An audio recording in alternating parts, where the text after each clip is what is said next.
exámenes como los que pone.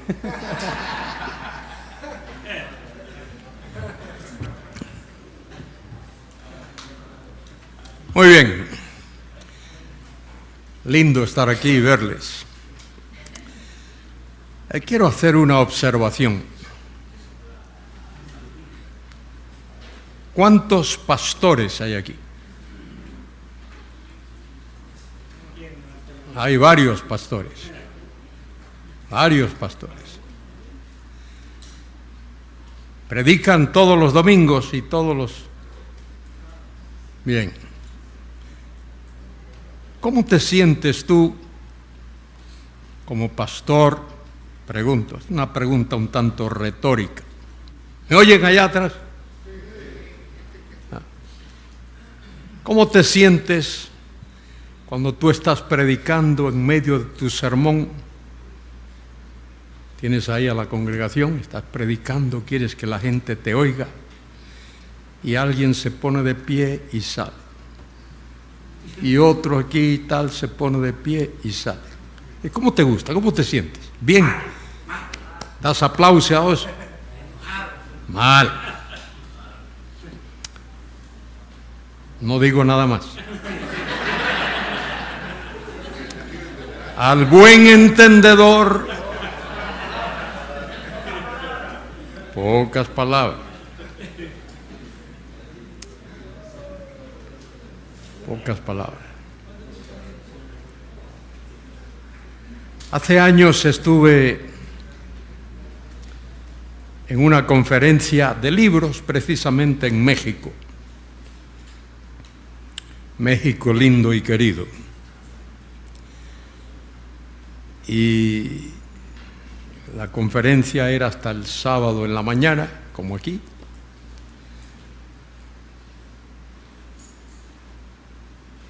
Y me dice el director de portavoz, que es un caballero, hermano, me dice: oye, Luis, te han invitado a predicar para el domingo, te invitan a predicar. Bueno, le dije literalmente: tú eres el jefe, tú mandas, yo me someto a lo que tú digas. Domingo en la mañana fuimos a la iglesia, esta era una iglesia bautista, y comenzó la reunión. El pastor dirigió la música, cantaba todo lo que la fuerza de sus pulmones le permitían. Y tenían allí en la plataforma algo que yo nunca había visto. En España no. En España somos un poquito más conservadores para algunas cosas. Y había un coro de danzas. ¿Sabéis lo que es un coro de danzas? ¿Sabéis? Bueno, unos hermanos jóvenes allí en la plataforma y tocaban una música y tenían una especie de danza. Bueno, mientras cantábamos, yo miraba y alguien aquí se ponía de pie, otro allá, otro aquí, salían, entraban, tal. Y estaba un poco inquieto.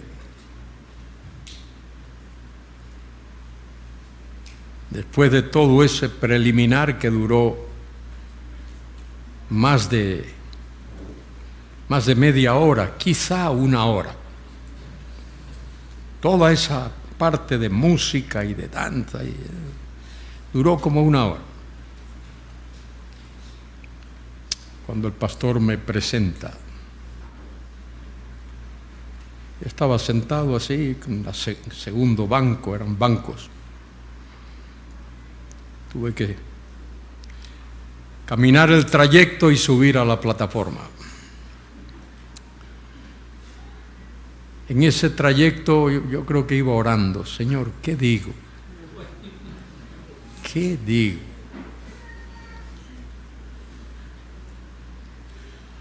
Y creo que de alguna manera el Señor me iluminó para decir lo siguiente. Dije algo así. Hemos estado 1 hora aquí diciéndole cosas a Dios a través del canto, oraciones, etc. Hemos invertido 1 hora diciéndole cosas a Dios. Y estoy segurísimo de que Dios, caballero como es, nos ha prestado toda la atención del mundo. Dios ha estado atento a todo lo que le hemos dicho.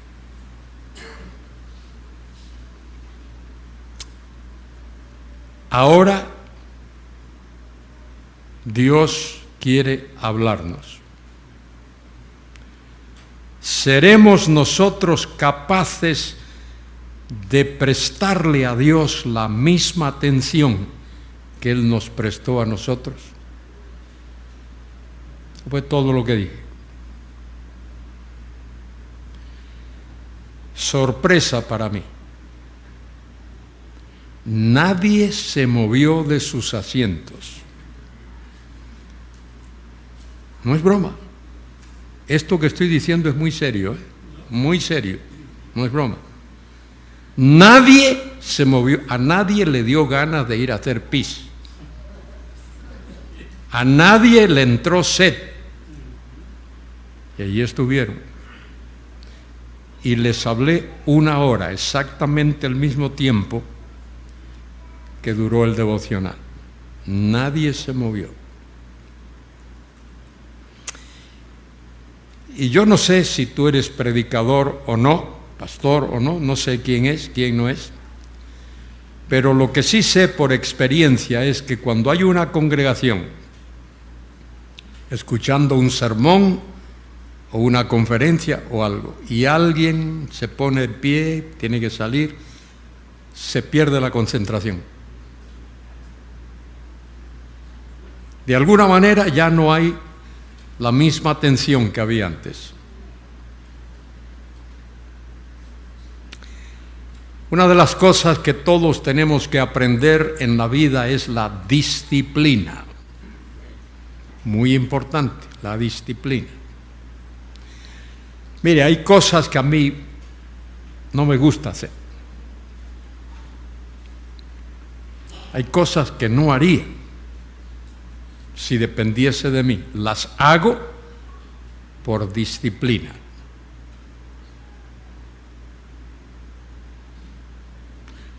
Hay mañanas cuando no quisiera levantarme. A las 6 de la mañana no me apetece levantarme. Pero tengo que hacerlo por disciplina. Cuando era estudiante trabajé en una fábrica de maquinarias. Tenía que pagar mis gastos de estudio. Nadie me pagó mis gastos de estudio. Tuve que trabajar para pagarlos. Tuve que trabajar para pagar mi hospedaje en el dormitorio de la escuela. Tuve que pagar la comida que comía. Tuve que trabajar. De manera que tenía que ser muy disciplinado. Hora de levantarme, hora de acostarme. Incluso hasta los momentos de ocio tenía que cronometrarlos para que el tiempo me rindiese. Y una de las cosas que hay que aprender en la vida es la disciplina. Algunos no aprenden disciplina. Bueno, sí, algunos la aprenden en el servicio militar. Allí el sargento te dice: Ponte de cabeza y tienes que ponerte de cabeza. No preguntes por qué. Tienes que obedecer. Disciplina. Y a los niños hay que enseñarles disciplina. Aquí hay unos niños preciosos. Por ahí los veo, vienen y me saludan. Precioso, digo, Señor, ¿cómo es que los padres no son así?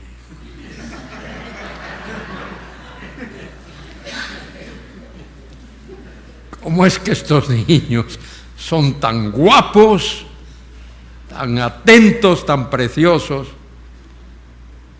Y los papás no. Pero ahí están esos preciosos niños. Bueno, ese es mi consejo a vosotros. Practicad la disciplina. Esto te va a ayudar mucho en la vida, hasta el fin de tus días. Planea tus actividades, planea tus horas de descanso, ponlo ahí, en un horario para que lo hagas bien. Y en la iglesia enséñale a los hermanos. ¿Sabes lo que ocurre en las iglesias? Hay un grupo que siempre llega a tiempo. Hay otro grupo que nunca llega a tiempo. Y hay otro grupo que nunca llega. Ni a tiempo ni fuera de tiempo. Y cuando está el grupo que siempre llega a tiempo, el pastor le predica un sermón acerca de la puntualidad. A los que son puntuales les predica de la puntualidad. A los otros no, porque no están ahí. No llegan.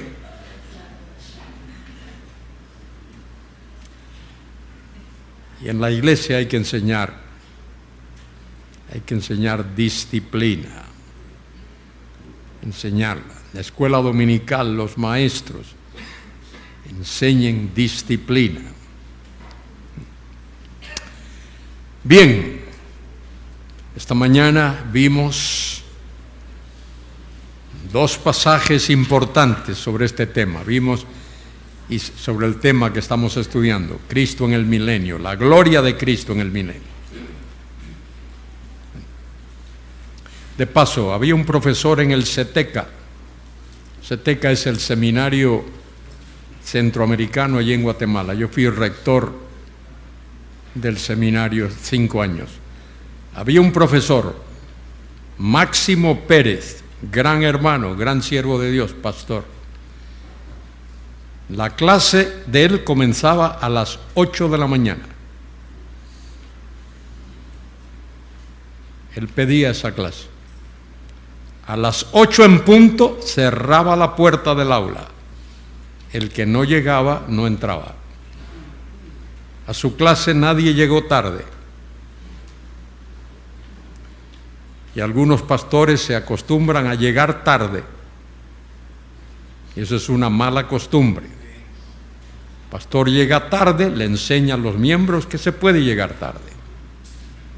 Y llegar antes de la hora. Antes de la hora. En mis clases siempre llegaba 15 minutos antes de la hora. Dar el ejemplo a mis alumnos. Y el pastor debe de dar el ejemplo. Si tú trabajas para ciertas empresas, no puedes.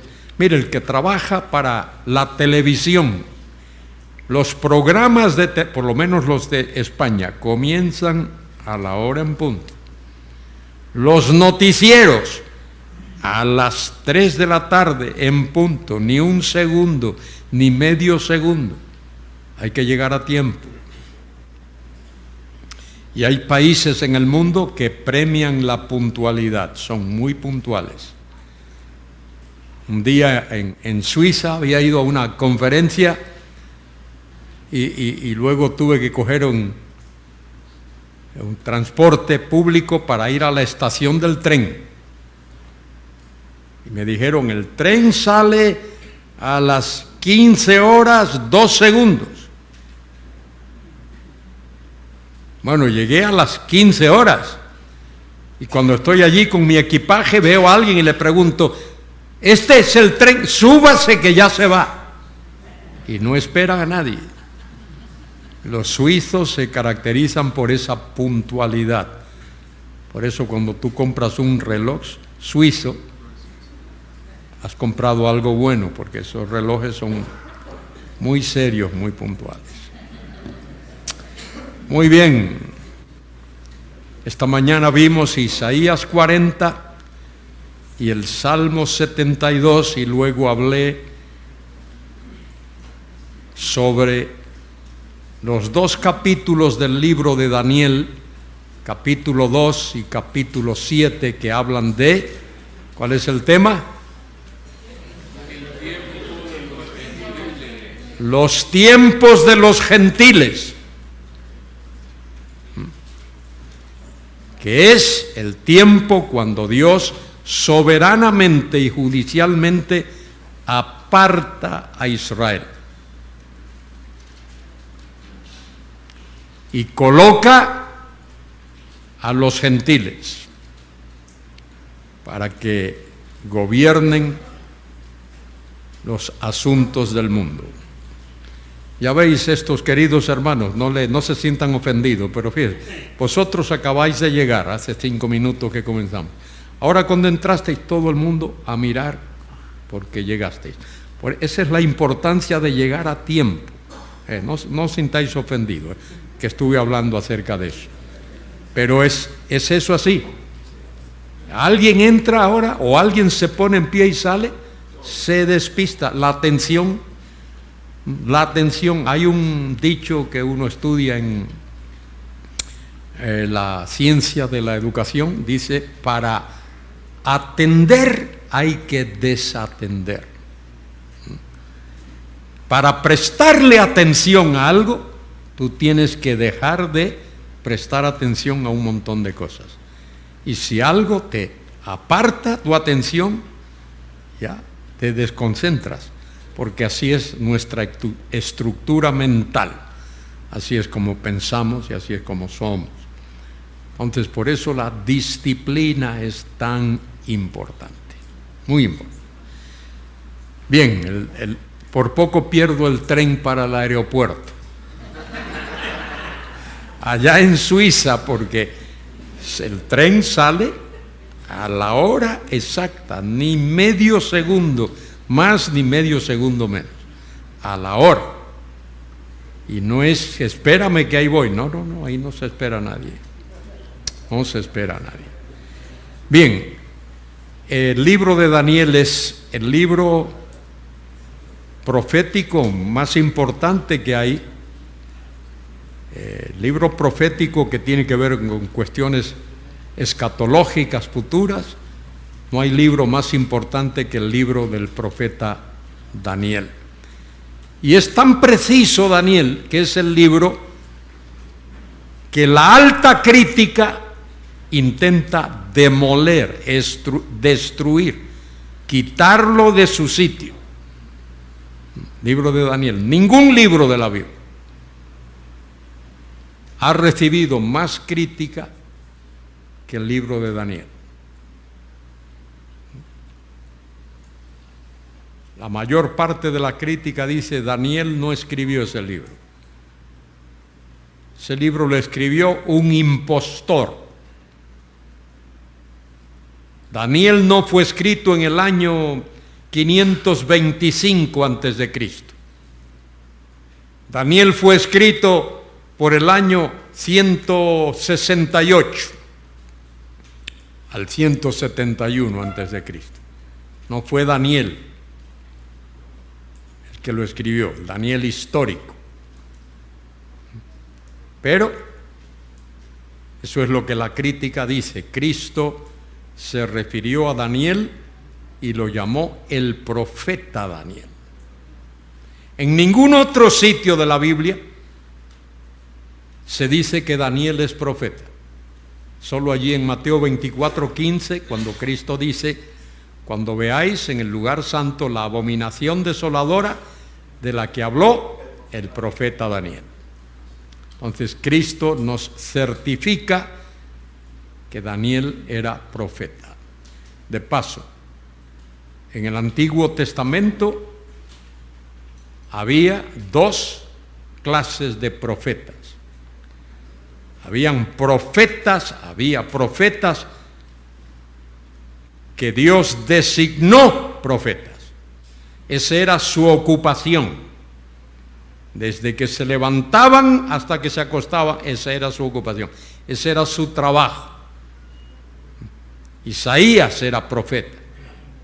Jeremías era profeta. Y hombres así como esos. Pero Daniel no. La ocupación de Daniel era ser primer ministro en una corte pagana.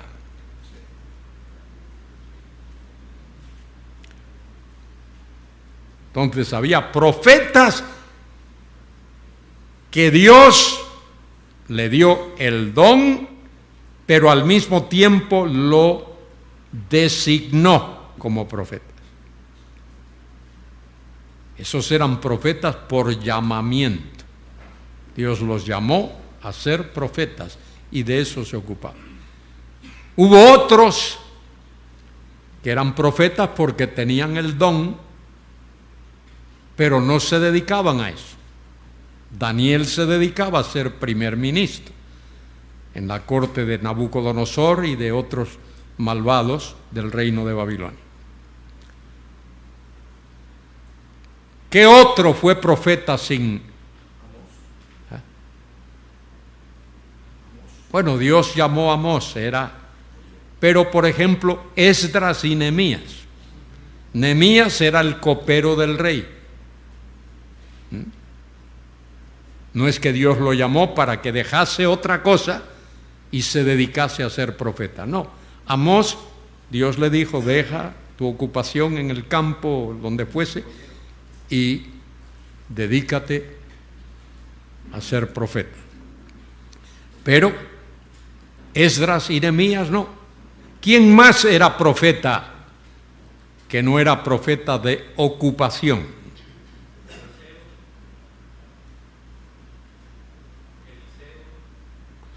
Eliseo fue llamado a ser profeta, Dios lo llamó. Di el ejemplo. Daniel era primer ministro en la corte. Nehemías era copero. Otro que era profeta, lo dice la Biblia, en Hechos 2, el rey David. ¿Cuál era la ocupación del rey David? Ser rey. Y antes había sido pastor de ovejas. Pero él no se dedicó a ser profeta, pero Dios le dio el don de profeta. ¿Me explico o no me explico? ¿Entendéis esto? Y a hombres que eran profetas porque Dios les dio el don. Se ocupaban, su labor cotidiana, la manera de buscarse la vida era otra. Pero hubo otros que eran profetas 24 horas al día. Oseas, Dios lo llamó. Joel, Dios lo llamó. Amós, Dios lo llamó. Isaías, Dios lo llamó. Jeremías, Dios lo llamó. Y había una escuela de profetas. Elías era profeta. Y Samuel también. Samuel era un poquito más que profeta, también tenía funciones sacerdotales. Muy bien. Vimos cómo Dios usó a Daniel. Y Dios reveló a Daniel cosas tremendas. Tremendas. Entre las cosas que Dios reveló a Daniel está el pasaje profético más importante de la Biblia, que es el pasaje de las 70 semanas. Daniel 9, 24 al 27. 70 semanas están decretadas. La Reina Valera dice determinadas.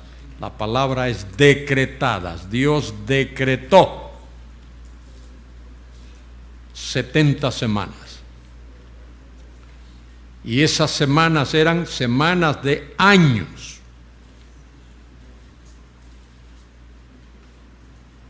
¿Cómo sabemos que eran semanas de años?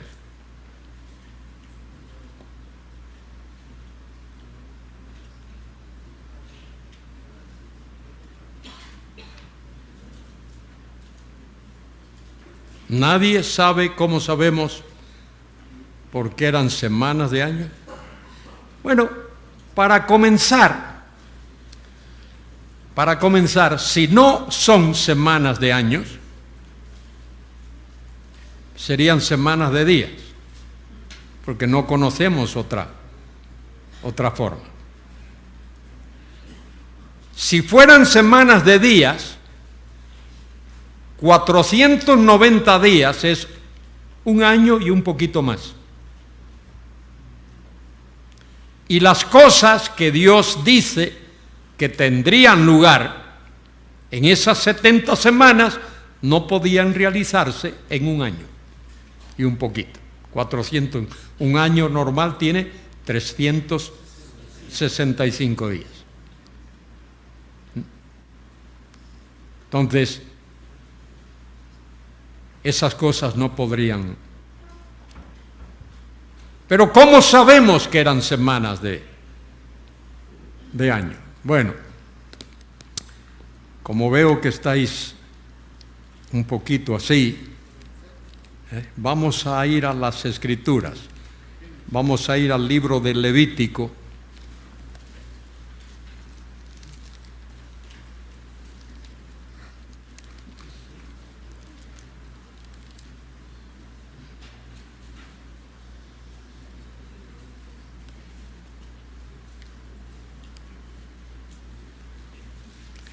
Capítulo 25.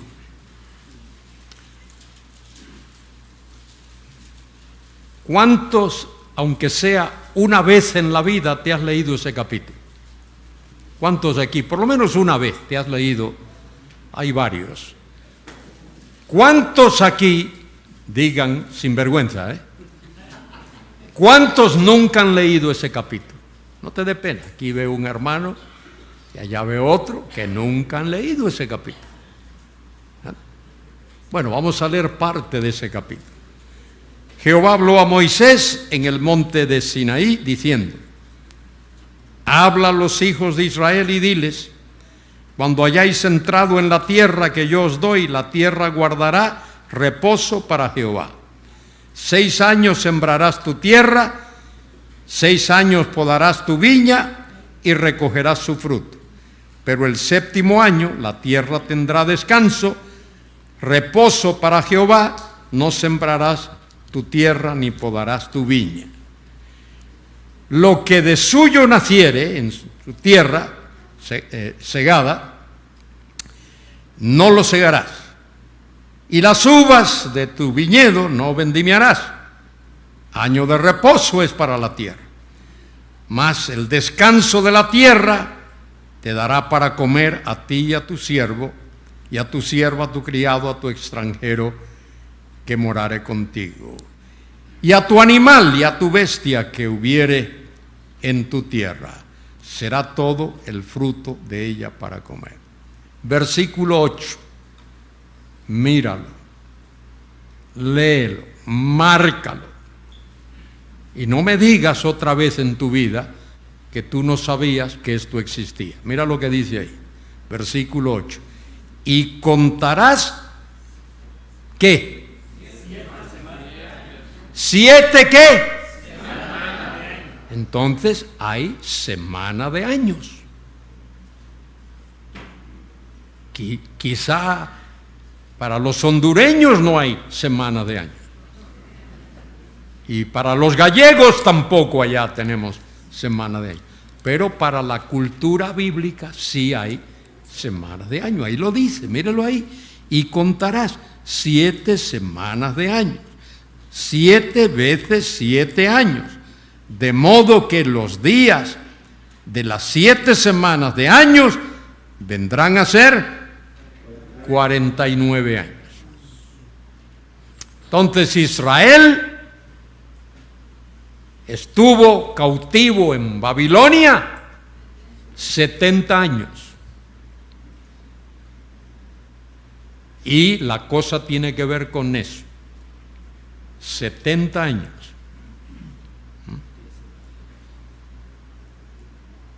Y en función de eso es que Daniel está pensando.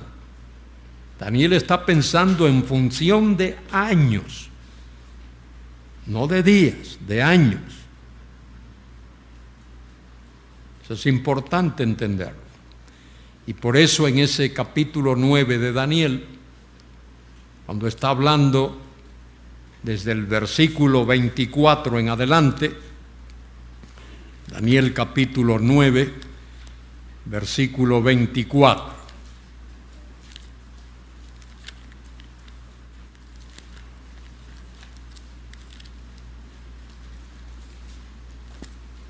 Dice el texto: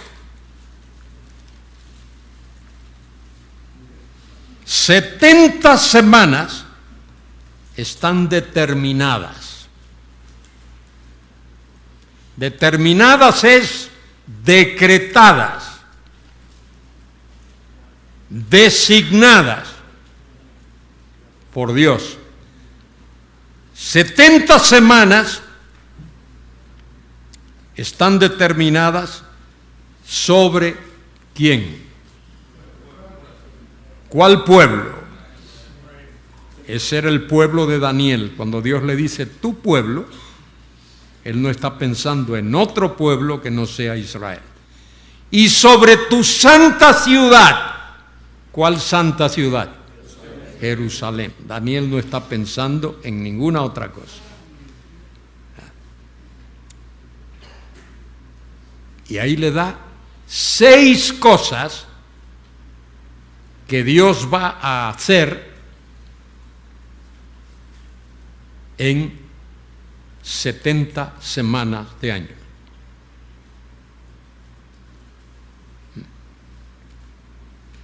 ¿Cuáles son esas cosas? Dice allí: para terminar la prevaricación, 1. Poner fin al pecado, 2. Expiar la iniquidad, 3. Traer la justicia perdurable, 4. Sellar la visión y la profecía, 5. Y ungir, dice ahí, ¿y ungir a quién? Santo de los santos, pero en el texto original dice ungir al lugar santísimo. Ungir al lugar santísimo, el Kadosh Kadoshim, lugar santísimo.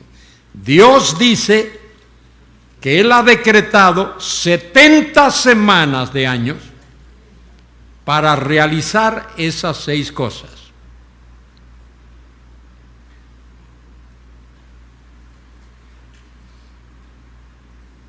Bien, y ahora va a desglosar eso. Versículo 25.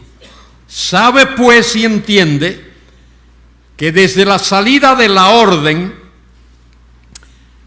ahora no hay tiempo para dar todos los detalles, pero la salida de la orden tuvo lugar en el año 444 antes de Cristo. Fue la orden que Dios dio para restaurar Jerusalén y para reedificar el templo. De la salida de la orden para restaurar y edificar a Jerusalén hasta el Mesías príncipe. Hasta el Mesías príncipe, ese hasta el Mesías príncipe es hasta cuando el Mesías hizo lo que llamamos la entrada triunfal.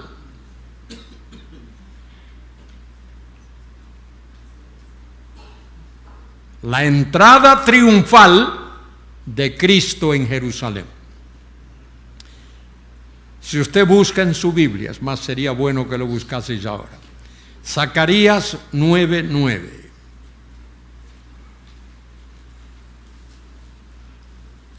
Si alguien lo encuentra, que lea el pasaje. Alégrate mucho, hija de Sión, da voces de júbilo, hija de Jerusalén. He aquí tu rey vendrá a ti, justo y salvador, humilde y cabalgando sobre un asno, sobre un pollino, hijo de asna. Muy bien, ¿habéis entendido eso? Esa es la profecía dada por Zacarías. Ahora alguien que me busque Mateo 21:5 y lo lea. Pronto. Dele el privilegio a la dama que ella... Decid a la hija de Sión, he aquí tu rey viene a ti, manso y sentado sobre una asna, sobre un pollino, hijo de animal de carga. Eso es lo que acabamos de leer, lo que leyó el hermano allí en Zacarías 9:9. Eso se cumple en Mateo 21:5. ¿Qué pasó ese día? Jesucristo hizo lo que se ha llamado, ¿cómo se le llama eso? La entrada triunfal, que es en realidad una entrada sin triunfo. Ahí no hay triunfo, ahí Él es a la postre apresado y juzgado ilegalmente y condenado a morir. Pero mire lo que dice Daniel 9:25. Sabe pues y entiende que desde la salida de la orden para restaurar y edificar a Jerusalén, esa orden la dio el rey Artajerjes en el año 444 antes de Cristo.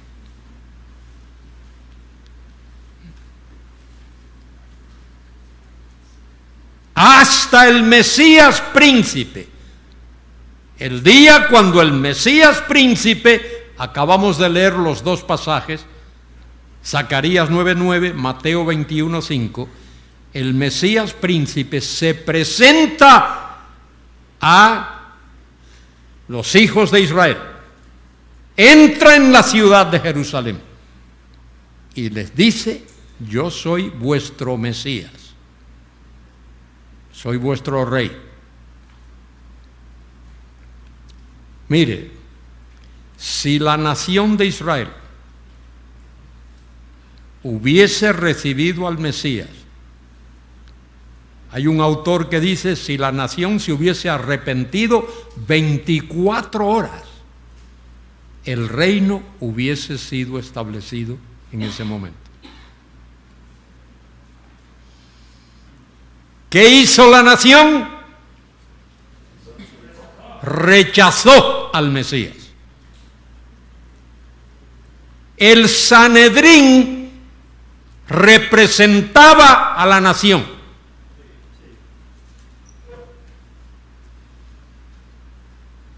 Y cuando alguien pregunta, ¿este quién es? ¿Cuál fue la respuesta que dan? ¿Saben lo que dijeron? Este es Jesús, el profeta de Nazaret. No lo aceptan como Mesías. No lo aceptan como el rey Mesías. No lo aceptan como el hijo de David que viene a reinar, a ocupar el trono de David. ¿Qué hacen? Lo rechazan. Y lo entregan en manos de los gentiles. Esto lo dice el libro de Hechos, capítulo 2, 26 y 27, y también el libro de Hechos, capítulo 4. Y dice aquí, desde la salida de la orden para restaurar y edificar a Jerusalén, hasta el Mesías príncipe. Mire, hasta. el Mesías príncipe. Habrá 7 semanas y 62 semanas. ¿Cuánto es 7 más 62? ¿Cuánto? 69. De manera que, escuchen bien, cuando el Mesías entra en Jerusalén, ese día de su entrada se agotan esas 69 semanas. Ahí se cumple o se agotan las 69 semanas. De las 70 se agotan 69. Y el Mesías, Nagid, el Mesías enviado por Dios, el Mesías es crucificado. No dentro de la semana 69, porque esa se agota cuando Él entra, pero tampoco es crucificado dentro de la semana 70. Ahí hay, por fuerza, un paréntesis. Mírenlo aquí. Dice: 7 semanas y 62 semanas se volverá a edificar la plaza y el muro en tiempos angustiosos. Versículo 26. Dice: y después de,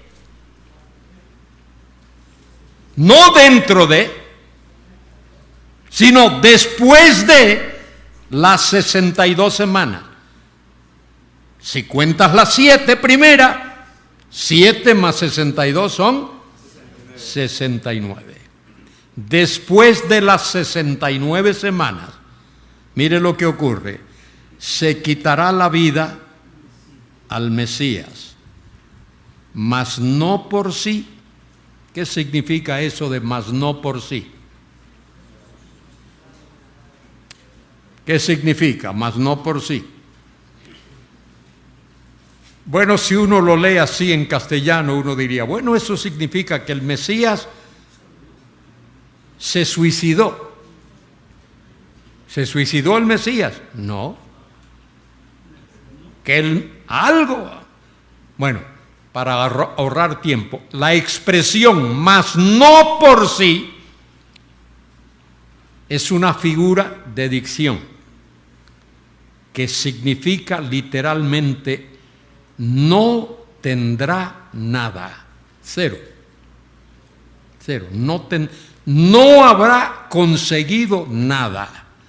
No habrá obtenido nada. ¿A qué se refiere eso? No habrá conseguido nada, no habrá obtenido nada. Bueno, en el contexto tiene que referirse al versículo 24, a las 6 cosas que leí despacito ahí para que la captaras. Terminar la prevaricación, 1. Poner fin al pecado, 2. Expiar la iniquidad, 3. Traer la justicia perdurable, 4. Sellar la visión y la profecía, 5. Y ungir al santo de los santos, o ungir al... De esas 6 cosas, el Mesías no consigue ninguna.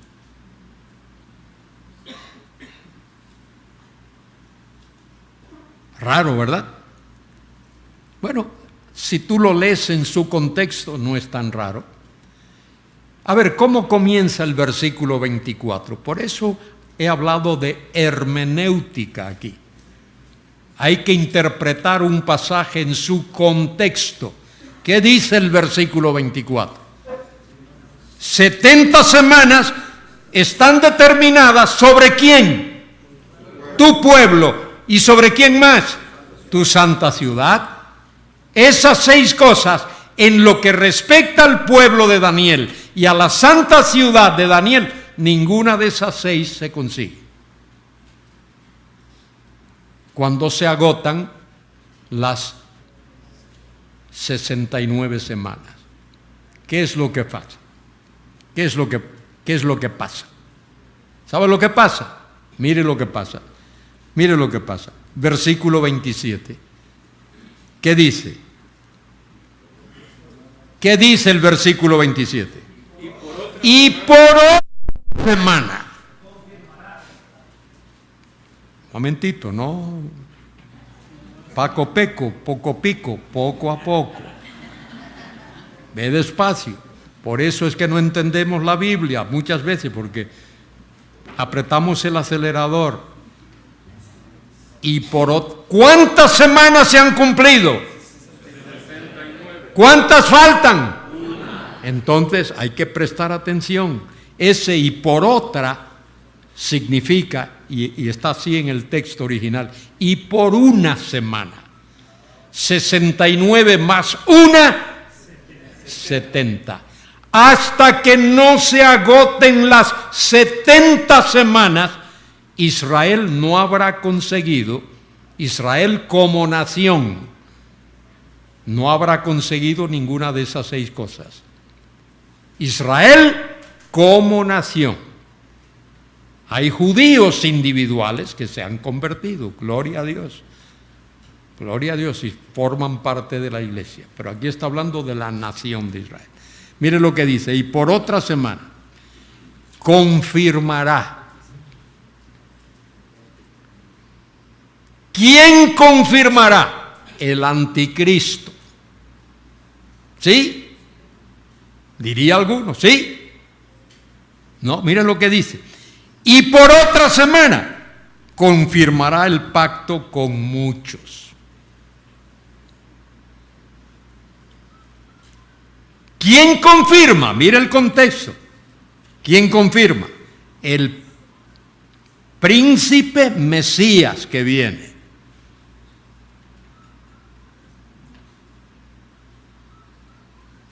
¿Confirma con Israel? ¿Qué decimos? Lea el texto. Y por otra semana confirmará el pacto con los muchos. Bueno, no quiero dejar dudas en vuestra mente. El que confirma el pacto con los muchos es ¿quién? Es el anticristo. Él es el que obliga a la nación de Israel a firmar un pacto.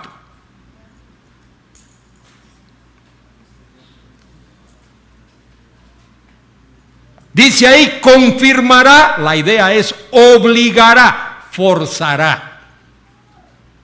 El anticristo va a obligar a Israel, a forzar a Israel, a obligar a Israel a concertar un pacto entre la nación de Israel y él, o él y la nación de Israel. El pacto en esencia es: deja tu seguridad en mis manos, yo te voy a proteger, confía en mí. E Israel confía en el anticristo, y el anticristo lo que hace es traicionar a Israel, porque a la mitad de esos 7 años de esa última semana da marcha atrás. Mírelo aquí. Y por otra semana confirmará, obligará el pacto con muchos. A la mitad de la semana, 3 años y medio, hará cesar el sacrificio y la ofrenda. Después, con la muchedumbre de las abominaciones, vendrá el desolador, hasta que venga la consumación y lo que está determinado se derrame sobre el desolador. Dios ha determinado sobre la nación de Israel 70 semanas de años, 490 años. De esos 490 años, 300, ¿cuánto? ¿Cuántos se han cumplido? 483 años. 490 menos 7, 483 se han cumplido. ¿Cuántos faltan por cumplirse? 7. Y esos 7 que faltan por cumplirse son los 7 años de la gran tribulación. Y la gran tribulación es lo que da comienzo al día de Jehová o al día del Señor. Y ahí es el tiempo, creo que Jeremías 37 lo describe. Fíjese cómo Jeremías 37 describe ese tiempo.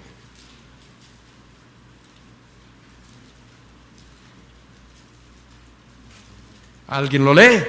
Ah, cuán grande es aquel día, tanto que no hay otro semejante a él. Tiempo de angustia para Jacob, pero de ella será librado. Tiempo de angustia para Jacob. Jacob es la nación de Israel. Pero Dios va a librar a la nación de Israel. No va a librar a todo judío. Va a librar al remanente. Lo dice Pablo en Romanos 9 y en el 10 y en el 11. No todos los que son de Israel son israelitas. Hay un remanente que Dios va a salvar. Por allí, por Romanos 9:27 dice algo así. Romanos 9:26.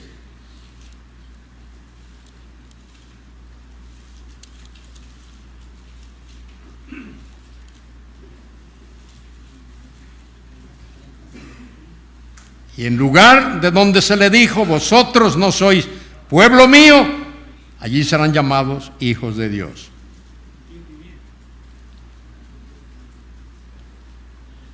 Versículo 27. También Isaías clama tocante a Israel. Si fuera el número de los hijos de Israel como la arena del mar, tan solo el remanente será salvo. Solo el remanente será salvo. Y luego también en el capítulo 11 y versículo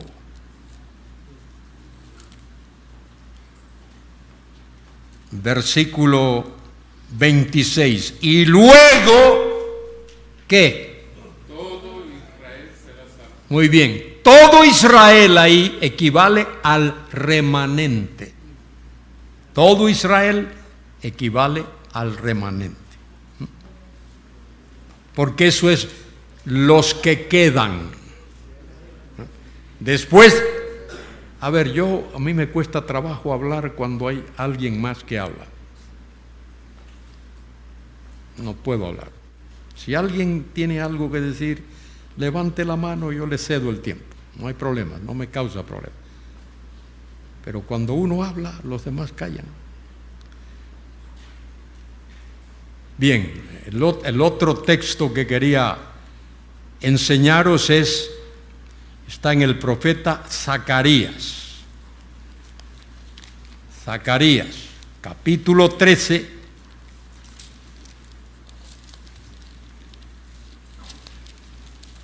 Zacarías 13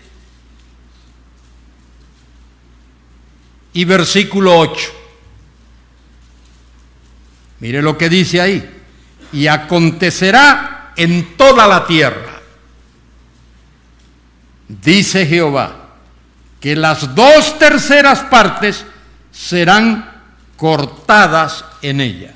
Perecen, mueren, son rebeldes. Aunque son descendientes de Abraham y de Isaac y de Jacob, son rebeldes. Y dice, perecerán y se perderán, mas la tercera quedará en ella. Esa tercera que queda en ella, ese es el todo Israel. Todo Israel es el remanente que queda después de que Dios los hace pasar por el tamiz. Dios los va a cernir, los va a hacer pasar por... Y queda solo la tercera parte. Y de eso es de lo que Daniel nos está hablando allí. cuando dice: y por otra semana confirmará el pacto con muchos, a la mitad de la semana hará cesar el sacrificio y la ofrenda. Ese es el anticristo que ha invadido la tierra. Después, con la muchedumbre de las abominaciones, vendrá el desolador, el anticristo, hasta que venga la consumación y lo que está determinado se derrame sobre el desolador. Eso es lo que Dios va a hacer con esa nación, con ese pueblo. Viene tiempo de gran tribulación para ellos por su incredulidad, por su dureza de corazón. Usted va a la tierra de Israel hoy y la mayoría de las personas con las que se encuentran son agnósticos o ateos. La gran mayoría del pueblo judío allí en la tierra no creen en nada.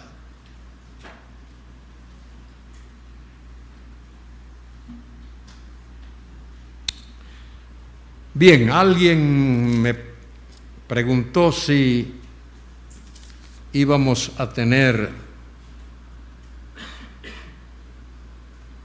algún periodo de pregunta o algo así. Pero es que ahora mismo es las 3. ¿A qué hora tenéis que estar en la reunión aquella? 3:30. Muy bien. Hay unos minutos entonces. Si alguien tiene alguna duda, no la pregunta esa que le haces a todo el mundo que viene y predica la misma cosa, una pregunta, alguna duda sobre lo que he hablado, te doy la oportunidad ahora de que la formules. Y yo espero 10 segundos. Si no hay nadie, seguimos. No hay ninguna duda de lo que he hablado hasta ahora. Las preguntas aquí, cuando estamos reunidos. Fuera, no me digas: mire, yo tenía una pregunta que... No te me acerques para eso. No me hagas ser descortés. Bien.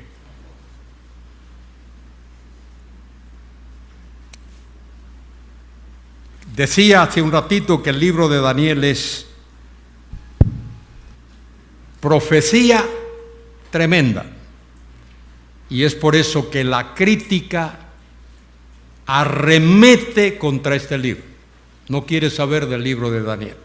La crítica lo rechaza totalmente. Lo considera algo que no es histórico, que da datos, y este libro ha sido estudiado y reestudiado y nadie ha encontrado nada que no sea histórico en el libro de Daniel. Todos los datos que da son históricos. Bien, capítulo 11 de este libro, los últimos versículos del capítulo 11. Capítulo 11 es la narración de la lucha entre el rey del norte y el rey del sur. Esos reyes que se derivaron del imperio de Alejandro Magno. Y el rey del norte era el rey de Siria, el rey del sur era el rey de Egipto, y siempre estaban en guerra. Y como Israel está en medio de los dos, Israel era como el balón de fútbol, pateado de un lado y pateado del otro. Pateado de un lado y pateado del otro. En el capítulo 11, versículo 36, ahí comienza un trozo que habla de esa persona terrible que aparecerá en los postreros tiempos, llamado el Anticristo. Dice allí, versículo 36, y el rey hará su voluntad. El Anticristo será alguien que solo hace lo que él quiere. Su voluntad, su decisión. Es un dictador. No toma consejo de nadie, lo que él quiere. El rey hará su voluntad, dice allí. Se ensoberbecerá y se engrandecerá sobre todo Dios, y contra el Dios de los dioses hablará maravillas, y prosperará hasta que sea consumada la ira, porque lo determinado se cumplirá. Cuando venga el Señor, Él lo mata con la espada que sale de su boca, lo derrota.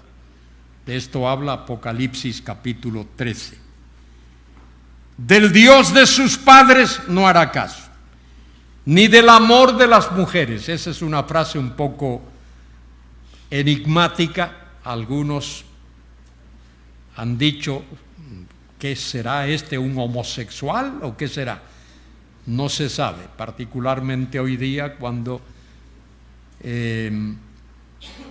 personas que practican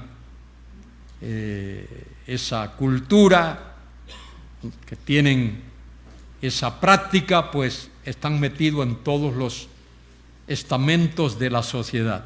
Están en la política. En España hemos tenido ministros, tenemos ahora mismo 2 que son homosexuales, y antes ha habido también, y hay militares, y hay gobernadores en otros países, y hay alcaldes en muchos sitios que son homosexuales.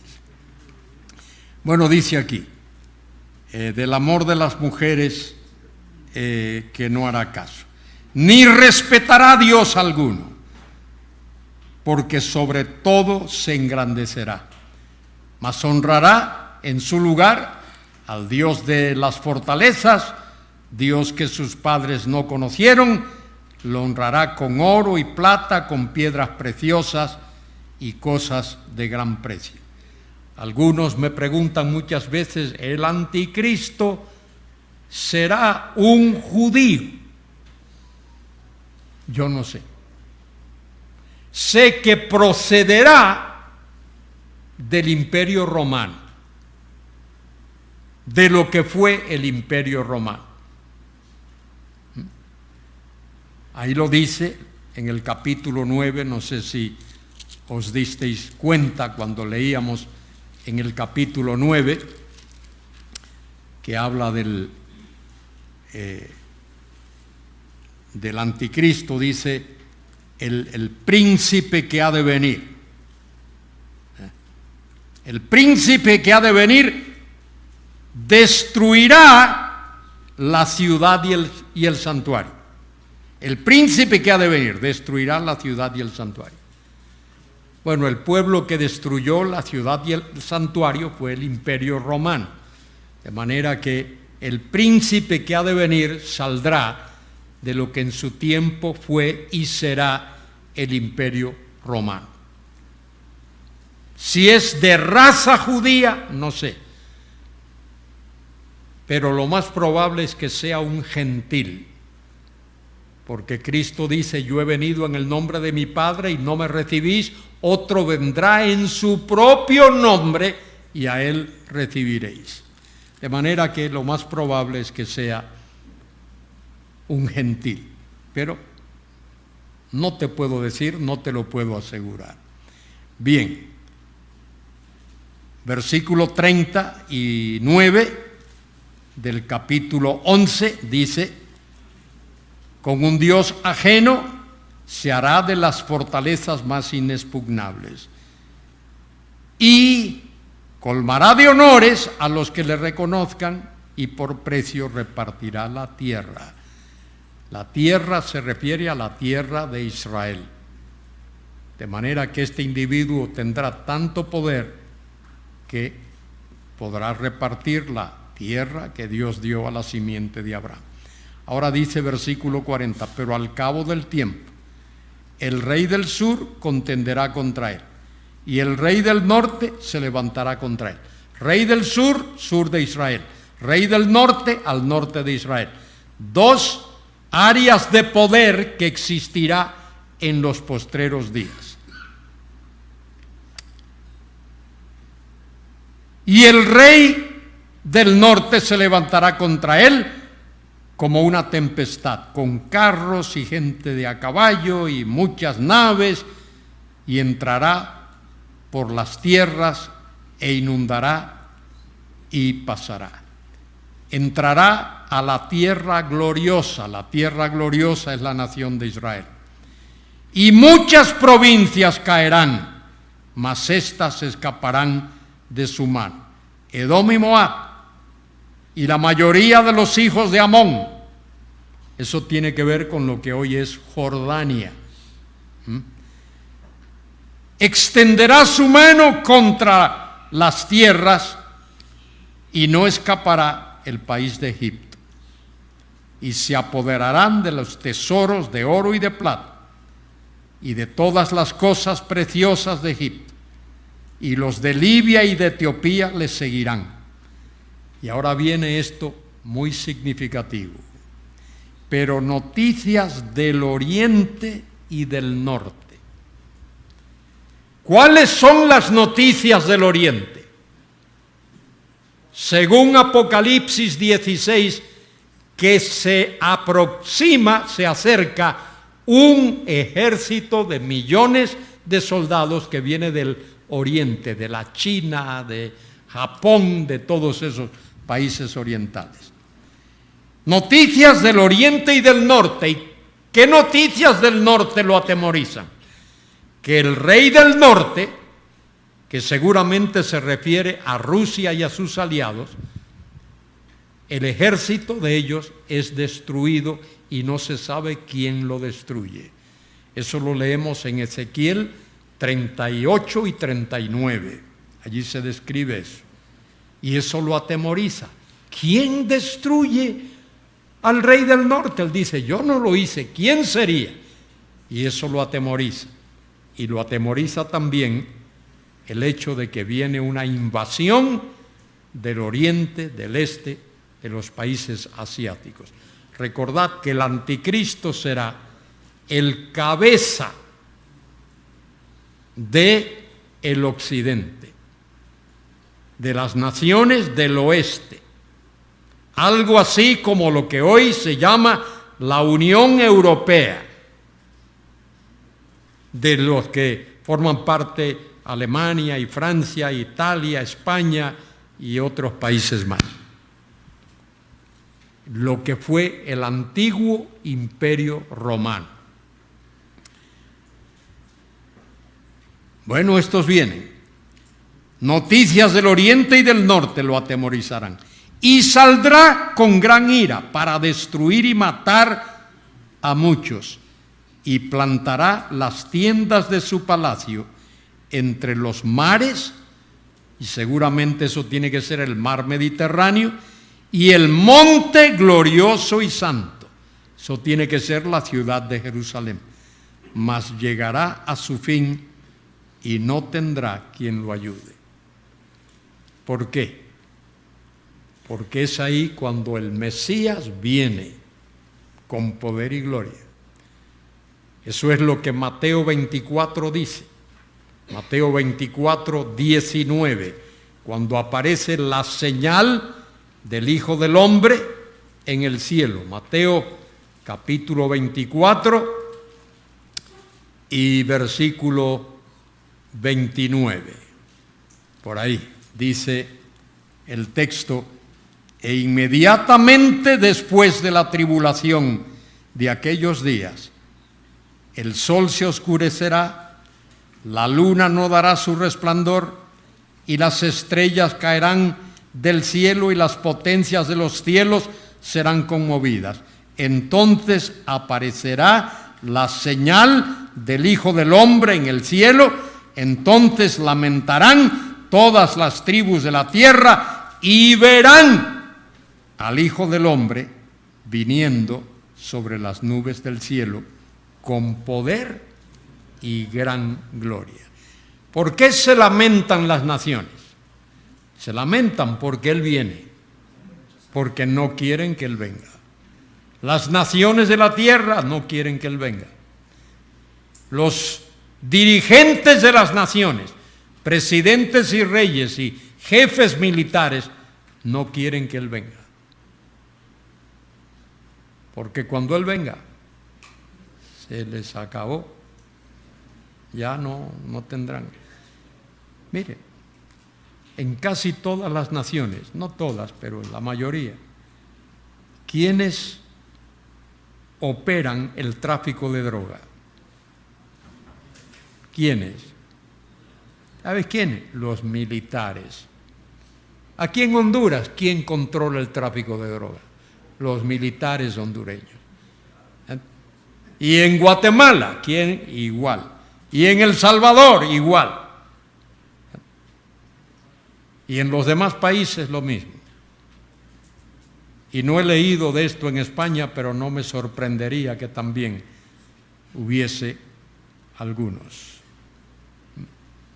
Una vez detuvieron a un guardia civil en España. El sueldo de un guardia civil es un sueldo normal, suficiente para que viva, tenga su casa y dé de comer a su familia. Pero este guardia civil conducía un Mercedes-Benz y ya eso causó sospecha.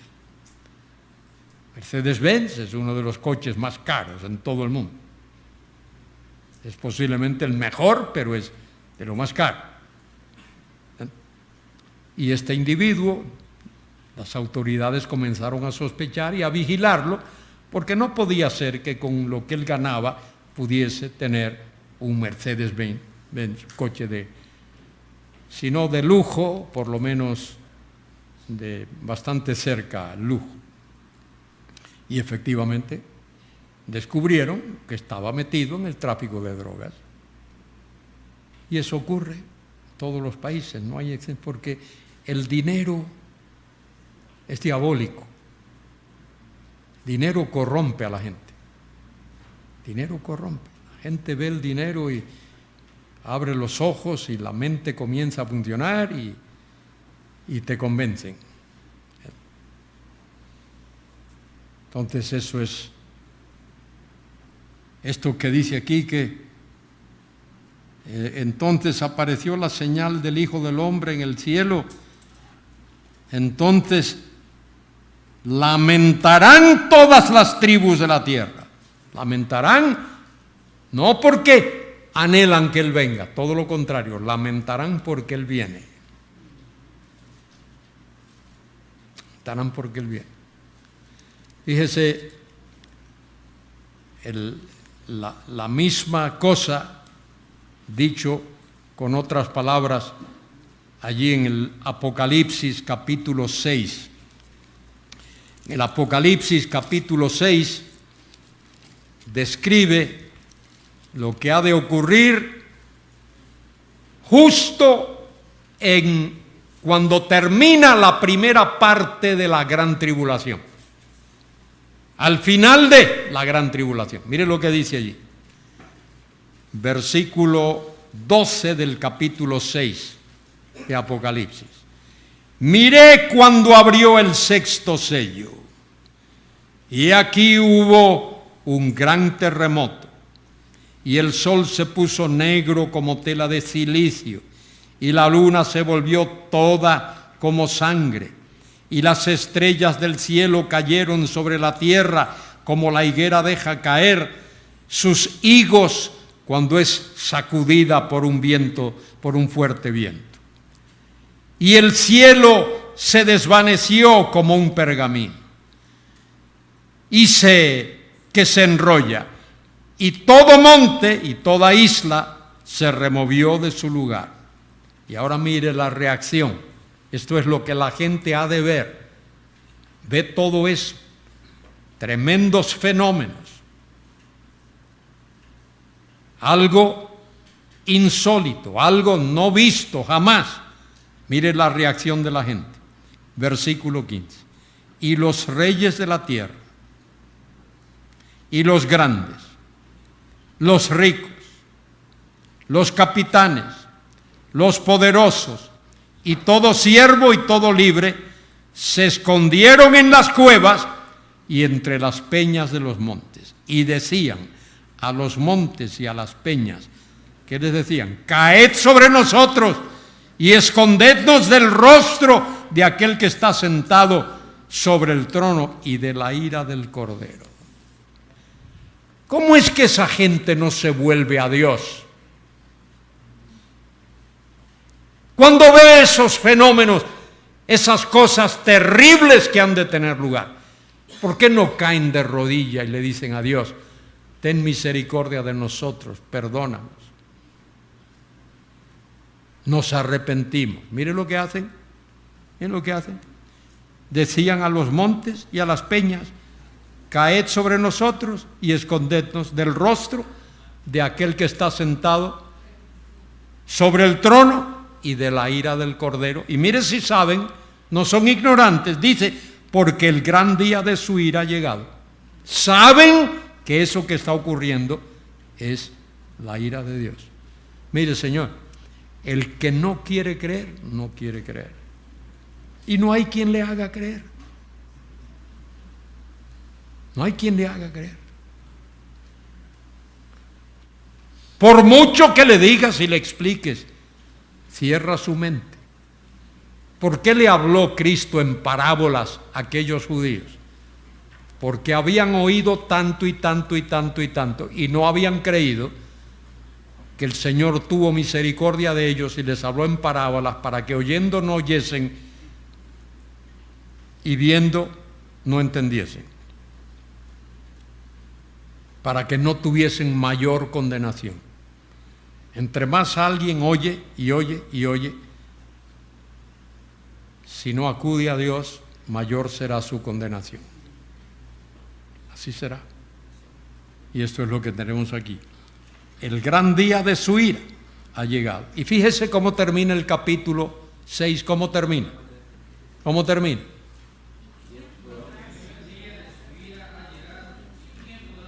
¿Cuál es la pregunta? ¿Quién podrá sostenerse en pie? Que equivale a decir, ¿quién será salvo? ¿Quién podrá ser salvo? Y la respuesta a eso lo tenemos en el capítulo 7, versículo del 1 al 9. Habla de 144,000 que son sellados, escogidos por Dios y sellados. Y a partir del versículo 9, una multitud de todos los pueblos, todas las lenguas, todas las razas, todas las etnias, que han lavado sus ropas y las han emblanquecido por la sangre del Cordero. Respuesta a esa pregunta, ¿quién podrá sostenerse en pie? ¿O quién podrá ser salvo? Respuesta, todo aquel que pone su fe en Jesucristo. Porque nadie que rehúse poner su fe en Cristo puede ser salvo. Y el que rechaza a Cristo se pierde por toda la eternidad. Y fíjese, no habrá nadie en el infierno. Nadie, cero. Nadie en el infierno que se ponga en pie y le diga a Dios, Dios, tú tienes la culpa de que yo esté aquí. A mí me hubiese gustado estar allá y tú no me dejaste. Nadie podrá hacer eso. Nadie podrá culpar a Dios de estar en el infierno. Es más, fíjese, yo tengo una noción, algo que me inclina a pensar me inclina a pensar que nadie que esté en el infierno va a querer estar en el cielo.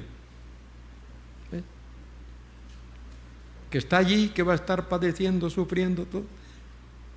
Nadie va a querer estar en el cielo. Que esté en el infierno, no va a querer estar en el cielo. Creo que se va a sentir peor. No sé. Pero no habrá nadie que esté en el infierno que va a decir, uy, a mí me hubiese gustado. Si Dios le ha dado oportunidad a todo el mundo. Dice la Escritura que el Evangelio ha llegado a todos los lugares. Eso lo dice Pablo, lo escribe Pablo allí a los romanos. Usted puede leerlo allí en el capítulo 10 de Romanos. Dice en el capítulo 10, versículo 9, que si confesares con tu boca que Jesús es el Señor y creyeres en tu corazón que Dios le levantó de los muertos, serás salvo. Porque con el corazón se cree para justicia, pero con la boca se confiesa para salvación. Pues la Escritura dice, todo aquel que en él creyere no será avergonzado. Porque no hay diferencia entre judío y griego, pues el mismo que es Señor de todos es rico para con todos los que le invocan, porque todo aquel que invocar el nombre del Señor será salvo. ¿Cómo pues invocarán aquel en el cual lo han creído? ¿Y cómo creerán en aquel de quien no han oído? ¿Y cómo oirán sin haber quien les predique? ¿Y cómo predicarán si no fueren enviados? Como está escrito, cuán hermosos son los pies de los que anuncian la paz, de los que anuncian buenas nuevas. Mas no todos obedecieron el Evangelio, pues Isaías dice, Señor, ¿quién ha creído a nuestro anuncio? Así que la fe es por el oír y el oír por la palabra de Dios. Pero digo, ¿no han oído? Mire lo que dice ahí, léalo. Mire lo que dice, ¿no han oído?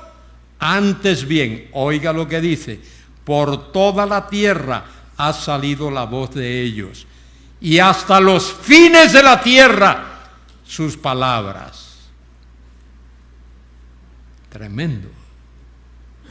También digo, ¿no ha conocido esto Israel? Primeramente Moisés dice, yo os provocaré a celo con un pueblo que no es pueblo.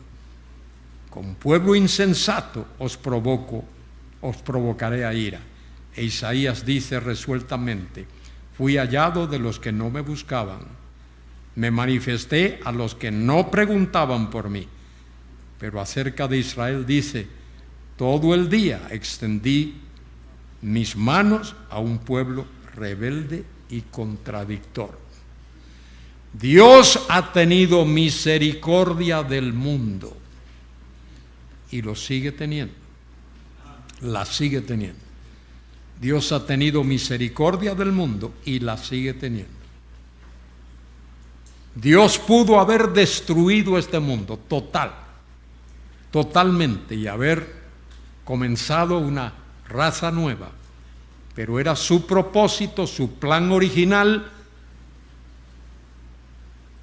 que la descendencia de Adán, pues el pueblo, la descendencia de Adán, el pueblo que habitase esta tierra. Y Dios salvó a 8 personas en el arca. Fíjese eso del arca. Ya se me acabó el tiempo. Pero fíjese en esto del arca. ¿Cuántos años estuvo Noé predicando? 120 años. Ahí predicando, día tras día, tras día, tras día, construyendo aquella arca. Nadie creía. Y el arca, cuando comenzó a llover y a llover y a llover, el arca comenzó a flotar, a flotar. Y la gente seguía sin creer. Oiga, esto los evangelistas tienen que corregirse porque dicen que después del arca la gente tocaba la puerta. No es nada. Nadie, cuando el arca comenzó a flotar, nadie tocó la puerta del arca para que Noé le abriera y pudiesen entrar. Cuando Dios cerró la puerta, Dios la cerró. Ya, se acabó. Nadie quiso entrar. Solo esas 8 personas. Y con esas 8, Dios repobló el mundo. Dios repobló el mundo. Bueno, terminamos. Nos vemos esta tarde, noche, que voy a hablar sobre el Apocalipsis capítulo 20. Vamos a orar antes de irnos. Padre, gracias por este tiempo, por mis hermanos y hermanas. Qué bendición tenerles y conocerles y poder hablar con ellos y compartir tu palabra. Bendice el resto de este día, para gloria tuya, por Cristo nuestro Señor. Amén.